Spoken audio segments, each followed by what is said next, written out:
Hello, everyone, and welcome back to Horror Stories. I know many of you use these episodes to fall asleep, so before you drift off, I'd love it if you could leave a comment letting me know where you're listening from around the world.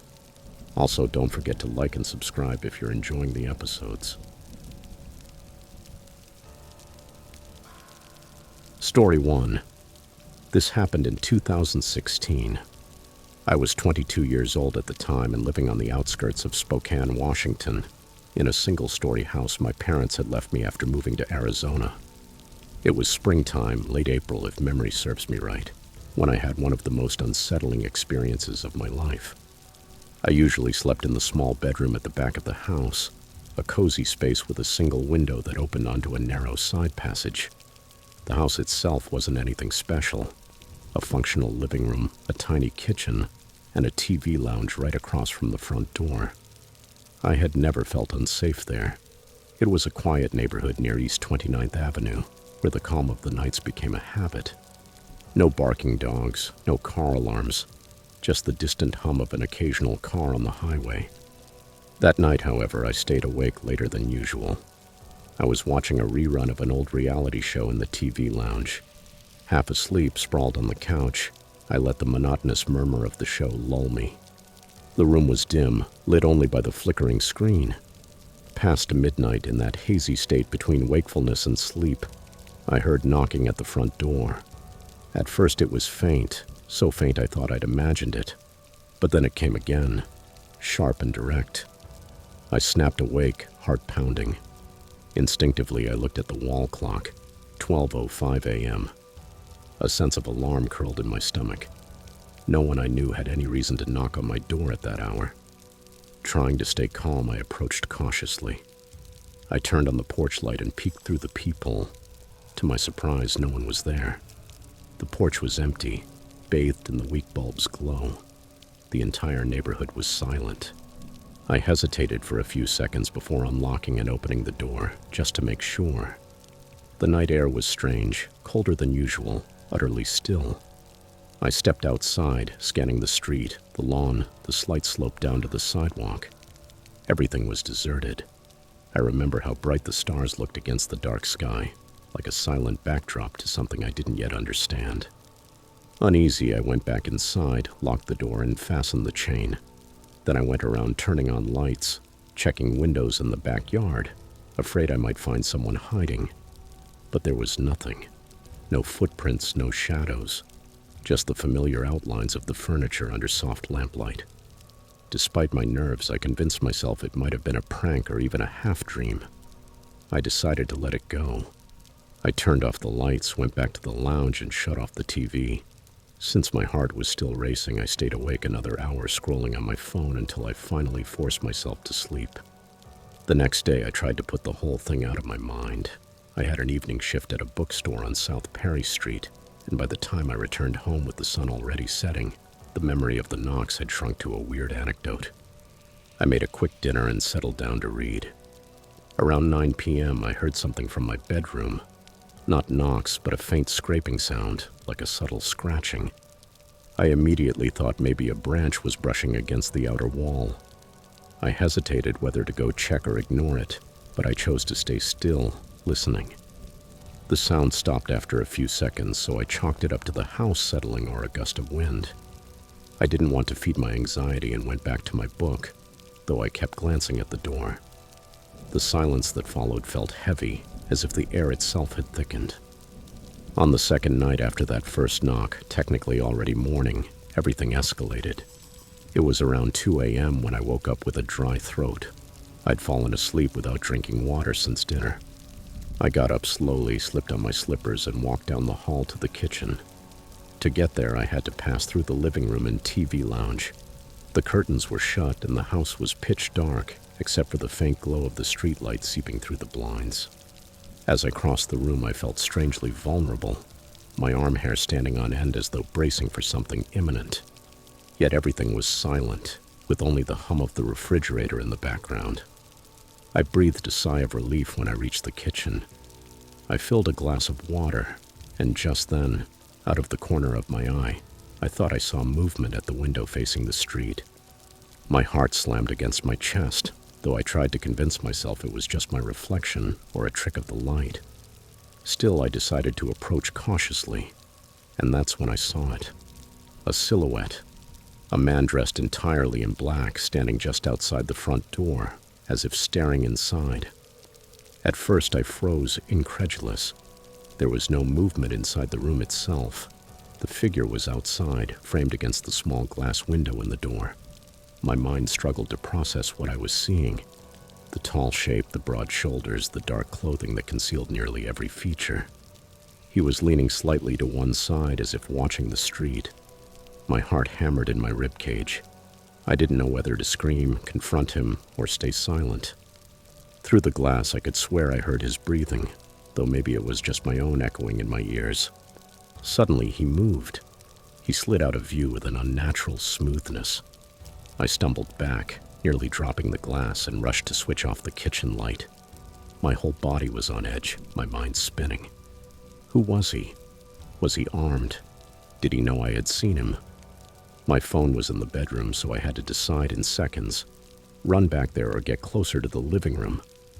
I chose to dash to my room and call the police. I walked in darkness, every step booming like thunder across the wooden floor. Once inside, I grabbed my phone and dialed 911, whispering to the operator what had happened. They assured me a patrol would arrive as soon as possible. Relief flickered through me, but I knew as soon as possible meant I'd be alone for several minutes. They advised me to keep the doors locked and stay on the line. I checked the window in my bedroom. Nothing, only the side passage and the streetlight illuminating the fence. The man was gone. I wrestled between wanting to know where he had gone and hiding so he wouldn't see me. In the end, I peeked out of my bedroom door, looking down the hall toward the living room. Everything was still. 10 minutes crawled by like hours before the operator told me the officers had arrived. I heard firm knocks at the door and hurried to let them in. 2 Spokane police officers stood there, uniformed, serious but calm. I told them everything. The knocks 2 nights earlier, the strange noise, the man at my door.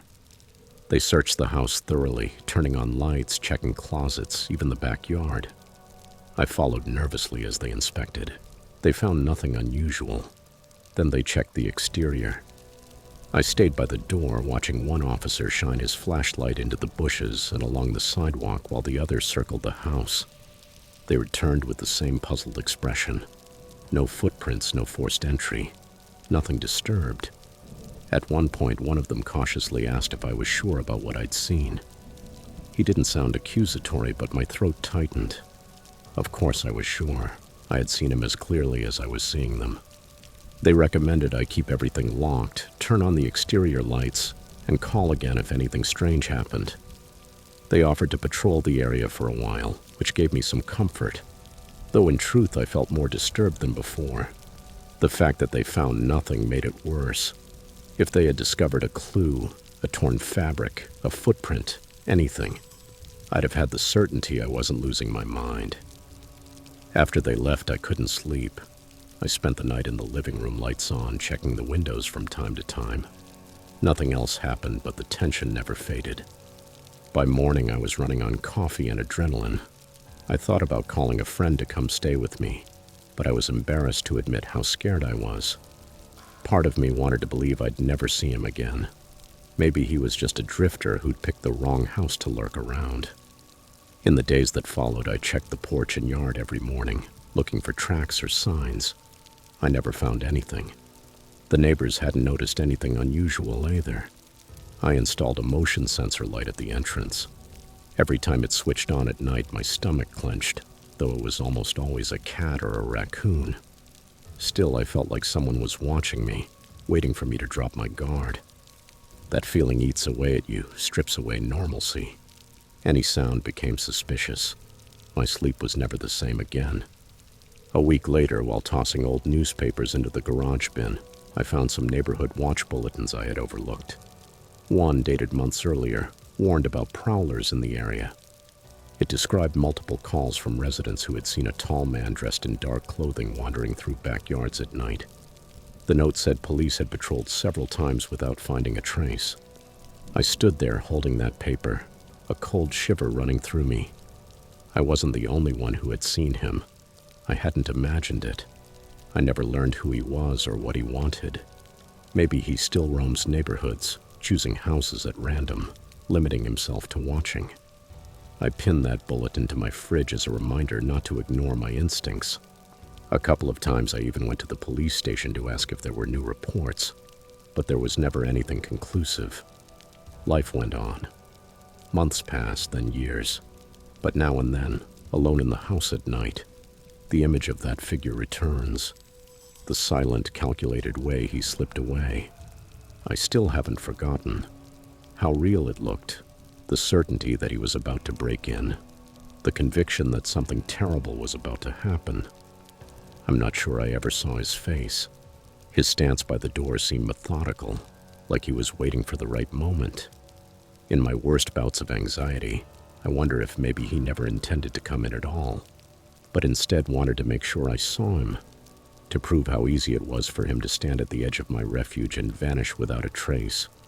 The police never identified him, and no one else in the neighborhood reported anything after that. The world moved on. I still live in the same house. I've upgraded the security, installed brighter lights, and put in a doorbell camera. But deep in the back of my mind, the suspicion lingers. The constant readiness for the possibility that one night I'll hear that faint knock at the door again. And when I look out, no one will be there. Story 2. This happened in late August of 2019 when I was 19 years old. My two closest friends, Tyler and Chris, and I decided to take one last camping trip before college classes started again. We chose the Ozark National Forest in Arkansas, mostly because Chris's uncle had recommended it. Quiet, isolated, and truly beautiful. We loaded up Chris's beat-up Subaru on a warm Thursday afternoon and left early to avoid the weekend campers. The drive was full of our usual laughter, gas station snacks, and purposely off-key sing-alongs. Everything felt perfect, like we were creating memories we'd always talk about. By late afternoon, we reached the forest entrance, checked in at a small ranger station, and drove deep among the trees. We set up camp in a clearing off the main trail, a small open space surrounded by towering pines and thick brush. It felt private and safe. After pitching the tent and unpacking our gear, we spent the afternoon exploring nearby trails, taking photos, and enjoying the freedom. As night fell, we noticed a small hotel about half a mile down the road from the campsite. It was called Pineview Inn, cozy but somewhat run down. It gave me a strange feeling because we hadn't seen it when we came in, though Tyler joked that we had probably been too excited about the trees to notice. That first night, nothing out of the ordinary happened. The next day was equally peaceful. We hiked, swam in a nearby creek, and cooked burgers over the campfire. Everything seemed normal, just three friends squeezing the last bit of summer. Things started to turn strange on Friday evening. We decided to treat ourselves to dinner at a small diner attached to the Pineview Inn. The food was fine and the waitress was friendly, though she seemed surprised we were camping so deep in the forest. On the way back along the dirt road, we were joking around as usual when Chris suddenly froze. I looked back and followed his gaze. He was staring intently at the thick tree line, his expression serious. Tyler asked what was wrong, and Chris simply pointed. At first, I saw nothing but darkness, trunks, and shadows. Then I noticed it too. A human-shaped shadow, perfectly upright, standing still behind a large oak. My heart sped up. I whispered to Tyler and Chris to follow me quietly. Step by step, we approached the tree, ready to confront whoever was hiding there. But when we reached the spot, no one was there. No footprints, no broken branches, nothing. Just silence and empty darkness. It was unsettling, but Chris brushed it off, suggesting it was probably our imagination. We laughed nervously and headed back to camp, trying to forget about it. Despite the unease, we managed to sleep. The tent gave us a sense of security, though the image lingered in my mind. Eventually, exhaustion won, and I drifted off. I woke suddenly around 2 a.m. Tyler was already sitting up, drinking from his water bottle. He looked pale and nervous, glancing repeatedly toward the tent's opening. When I asked what was wrong, he whispered, "I saw it again." The the shadow right outside, a cold rush of adrenaline surged through me. Tyler wasn't one to exaggerate. Chris woke up to our voices and asked what was happening. We sat tense, listening only to our own breathing and the rustle of leaves. After several minutes that felt like forever, we decided to check. We opened the tent slowly and stepped outside. The night air was cold and heavy with dew. At first, everything seemed normal, until Chris pointed with a trembling voice. At the edge of the clearing, just beyond the faint beam of our flashlight, was the dark figure, upright and motionless. Fear flooded us, but so did anger. This wasn't an animal or an innocent passerby. Someone was deliberately messing with us. Tired of feeling stalked, Tyler shouted furiously at the figure to go away. As soon as he did, the figure moved, darting into the trees, leaves crunching underfoot. We looked at each other, and realizing it was someone real, we gave chase, stumbling through brush and branches. Adrenaline pushed us until we cornered him near a dense cluster of pines. Chris tackled him to the ground, shouting for us to help. We piled on, grabbing his arms desperately to pin him down. It was completely dark until the flashlight beam caught his face, a face we all recognized instantly. It was Jordan, a guy from college known for his twisted sense of humor and reckless pranks.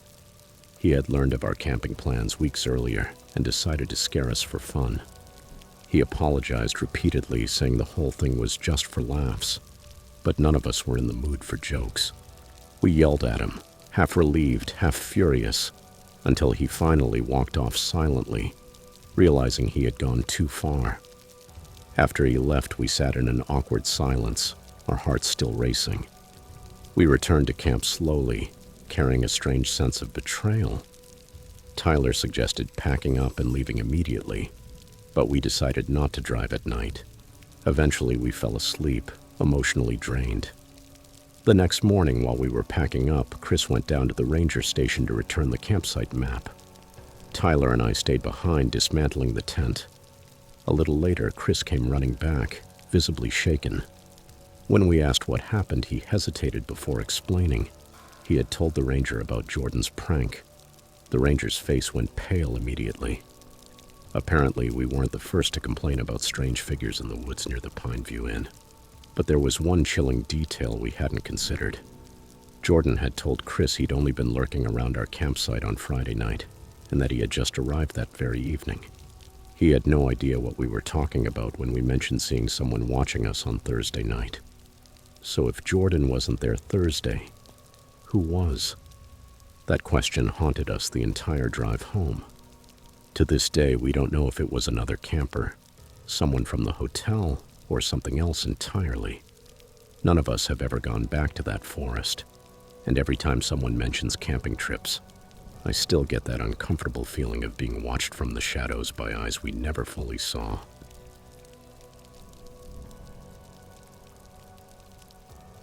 Story 3. This happened to me in late September of 2017 when I was working at a small coffee shop called Java Haven in Asheville, North Carolina. The place was run by an older man, a truly kind person named Mr. Richards.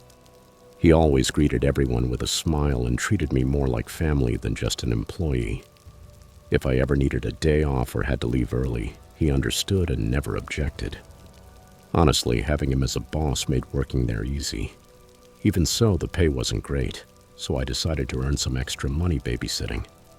A family friend introduced me to Mr. Sullivan, a widowed father who had recently lost his wife in a tragic car accident. He was left alone with 2 young children, Ellie 6 and her younger brother Liam 5. Their loss broke my heart, and I quickly bonded with both of them. Ellie loved drawing and coloring, while Liam was obsessed with dinosaurs and building blocks. They missed their mother terribly, but somehow they found comfort in having me around. On Friday, October 6th, Mr. Sullivan called to ask if I could spend the night with Ellie and Liam since he had to travel to Charlotte on urgent work matters and wouldn't be back until the following afternoon. I agreed without hesitation, happy to help. That night started out completely normal. Around 8 p.m., I tucked the children into bed. Ellie chose a unicorn story, and Liam wore his favorite dinosaur pajamas. After reading them the tale and wishing them good night, I gently closed their bedroom door and went downstairs. I settled onto the living room couch, flipping through TV channels. The house was quiet. Outside, only the rustling of leaves in the wind and the occasional distant car passing broke the silence. But around 10 p.m., I suddenly heard Ellie and Liam crying upstairs. Startled, since they rarely did that at night, I rushed up, heart racing, afraid something was wrong. I found them sitting on the bed. Ellie pointed to the window with a trembling voice. There was a man standing outside. My heart dropped instantly. Trying to calm them, I went to the window and looked out into the yard. Nothing. It was empty, no sign of anyone. I turned back to them, doing my best to reassure them, and told them it was probably just shadows from the branches swaying in the wind. Eventually they relaxed, and I stayed with them until they drifted back to sleep. Still, the unease lingered. I checked all the doors and windows again before returning to the living room, just to feel safe. The following night, Mr. Sullivan called again to say he'd be delayed. He apologized several times, and I told him everything was under control, though deep down I was still unsettled by what had happened.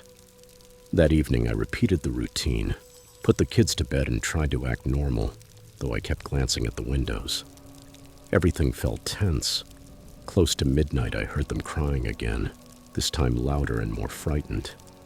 I rushed upstairs to find Liam sobbing uncontrollably while Ellie clutched him, staring in terror at the window. "He's back," Ellie whispered, eyes wide. "The man outside is back." A cold chill ran through me. I checked the window again, and as before, nothing. I tried to console them, but my nerves were shot. After a long while, they finally fell asleep again, exhausted. By Sunday afternoon, I was drained from lack of sleep and constant tension. Mr. Sullivan finally returned, also looking tired. Grateful yet guilty, he offered me extra money for the trouble, but I refused so he wouldn't feel worse. When he asked if everything had gone smoothly, I hesitated. I didn't want to add to his worries, so I downplayed it, saying the kids had some nightmares. He thanked me again, and I went home relieved to finally rest. 2 nights later, on October 10th, Mr. Sullivan called again, this time desperate. A work emergency had come up, and he needed me to watch Ellie and Liam again. I couldn't say no. The children needed stability, and I genuinely cared for them. But that night would become impossible to forget. Around 9 p.m., with the kids already asleep, I sat quietly in the living room. I remember clearly the low murmur of the TV and the way the lamp cast flickering shadows on the wall. At first, everything seemed calm, until something moved outside the room. I saw the silhouette of a shadow crossing the hallway, cast clearly and silently on the wall. My heart pounded, my hands shook. I stood slowly, trying to convince myself it was my imagination, though deep down I knew it wasn't. Carefully, I stepped into the hallway, chest tight with fear. Then I froze. At the end of the corridor, right in front of the children's bedroom door, stood the dark silhouette of a tall man. He was motionless, staring at Ellie and Liam's door. I felt my blood turn to ice. For a few seconds, I couldn't even breathe. Instinct took over. I backed away slowly, then ran to the kitchen, grabbed the phone, and dialed 911.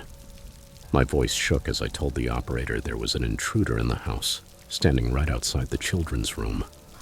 She told me to hide and that help was on the way. Every second felt like an eternity. I held my breath, terrified he would hear me.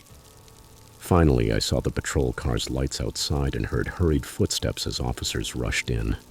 Relief washed over me. Minutes later, I heard shouting from outside. I peeked carefully and saw police dragging a man from the backyard bushes. He struggled, but they held him firmly. Later, they told us the terrifying truth. That man had been hiding around the house for several days, watching us, waiting for the right moment.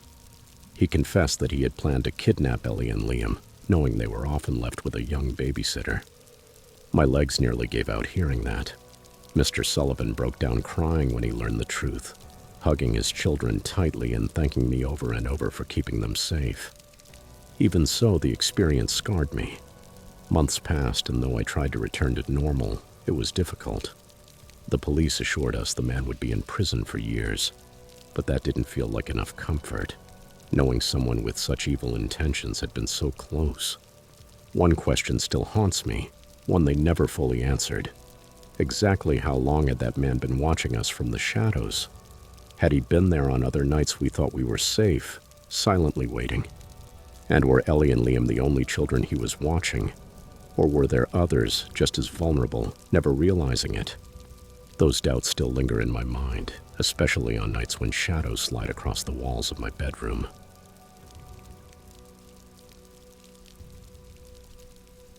Story 4. This happened in October of 2017, when I was 13 years old and living with my mother in a quiet neighborhood on the outskirts of Tulsa, Oklahoma. Our street was one of those typical American ones where everyone knew each other by name.